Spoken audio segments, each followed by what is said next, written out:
عليكم. انا عملت عمليه زراعه شعر وجيت عند الدكتور طارق. بصراحه دكتور محترم، انسان اخلاق. انا عمري ما طلبت منه اي حاجه او اتصلت بيه على الواتس او كلمته قال لي اي حاجه. بصراحه كان بيكلمني وبيتواصل معايا. جيت المركز هنا كان عندي الجزء الامامي دوت مش موجود. الحمد لله رب العالمين. دكتور طارق عمل لي العمليه والحمد لله ربنا كرمني، وبقالي حوالي 9 اشهر والحمد لله النتيجة كويسة جدا. أنا مبسوط الحمد لله رب العالمين.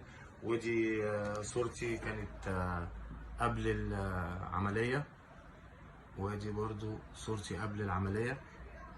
وطبعا الحمد لله رب العالمين دلوقتي أنا بقيت قدامكم وأنا تمام الحمد لله رب العالمين، ومبسوط جدا جدا جدا. وبجد الدكتور طارق تسلم إيده، دكتور محترم. عمره الصراحة ما اتصلت بيه قال لي أي حاجة، أي حاجة أنا بعوزها بجيله. بصراحة تسلم ايده تسلم ايده تسلم ايده.